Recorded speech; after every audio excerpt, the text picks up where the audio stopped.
Jamal Dil-Alwa, le secrétaire général de la Commission nationale pour l'éducation, les sciences et la culture et le directeur général exécutif de la Fondation d'apprentissage tout au long de la vie. Comme vous voyez, cette rencontre organisée aujourd'hui sous le haut patronage de Sa Majesté le Roi, que Dieu l'assiste, vient pour corroborer tout le travail qu'on a réalisé pour mettre en œuvre ces hautes instructions royales. Donc on a effectivement créé cette fondation avec les Africains. Donc, comme vous le savez, le Maroc il a tout d'abord créé une alliance des commissions nationales et des villes apprenantes africaines. Pourquoi on l'a créé? Parce qu'on disait que le niveau central, le pivot central pour la création de cette institution réside dans la concertation et l'implication effective des pays africains, raison pour laquelle la création était vraiment indispensable. On a commencé la réflexion avec deux pays, d'accord, le Maroc et la Côte d'Ivoire, et cette réflexion s'est élargie avec 10 pays, c'est-à-dire que l'alliance était créée initialement par 10 pays. Maintenant, alhamdoulilah, cette alliance compte 32 pays qui adhèrent à l'alliance et dans la perspective que ce nombre sera, Inch'Allah, dans les semaines qui viennent, une quarantaine de pays qui adhèrent à l'alliance. Donc aujourd'hui, on se réunit avec 38 pays, comme j'ai dit.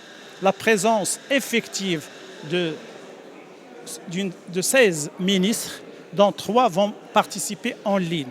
Donc ça va nous permettre de présenter les objectifs, un benchmark international sur ce que font les autres pays pour réussir le même chantier engagé par leur pays. Donc, et puis le statut juridique qu'on va adopter. Donc ce travail a été accompli et aujourd'hui on commence la mise en place effective de démarrage de l'institution. Aujourd'hui, on va la présenter à l'ensemble des 38 pays qui sont présents. Et puis, on va aussi signer lors de cette rencontre une convention pour la mise à la disposition d'une plateforme de formation à distance qui sera utilisée par les citoyens marocains et aussi par les citoyens africains pour démontrer que effectivement la Fondation commence à travailler et à produire dans la perspective aussi de commencer à élaborer, de mettre en place ces contenus de formation qui sont déployés selon la formation à distance. Donc, alhamdoulilah, on a commencé l'effectivité, la mise en œuvre et la mise en place de la Fondation. Alors, Elisabeth Chérif, ministre de l'Éducation nationale, de l'alphabétisation, de l'enseignement professionnel et de la promotion des langues nationales du Niger.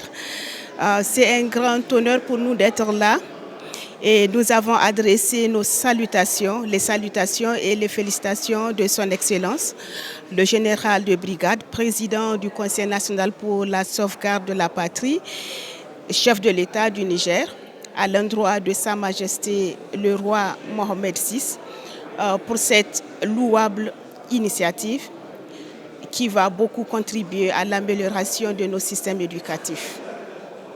Je suis M. Diaby Aboubakar, je suis le vice-président de l'Alliance africaine pour l'apprentissage tout au long de la vie. Et nous sommes heureux d'être ici au Maroc aujourd'hui à Rabat, sur invitation du président de l'Alliance, M. Jamal. Et la rencontre d'aujourd'hui a pour but de mettre en place un système qui puisse permettre à toute l'Afrique d'apprendre tout au long de la vie. Et c'est l'avenir de l'Afrique qui se dessine aujourd'hui à travers la vision de Sa Majesté le Roi Mohamed VI, que Dieu l'assiste, depuis la Confité 7, quand il a décliné sa vision pour l'Afrique, nous sommes rentrés dedans. Et Jamal, aujourd'hui, le secrétaire général de l'éducation et de la science, a mis en pratique la vision du roi. Donc nous sommes ici à Rabat pour finaliser tout ça Et non seulement nous sommes partis de l'Alliance, mais aujourd'hui on a mis en place la Fondation africaine pour justement l'apprentissage tout au long de la vie. À long terme, c'est de permettre à l'Afrique d'être compétitive sur tous les plans, surtout sur le plan éducatif. Parce que nous ne pouvons pas réussir si nos jeunes ne sont pas formés. Et c'est à cela que nous sommes en train de nous y atteler, de sorte que nos jeunes soient formés, qu'ils soient compétitifs sur tous les marchés mondiaux. Et c'est l'avenir aujourd'hui que nous sommes en train de dessiner pour l'Afrique.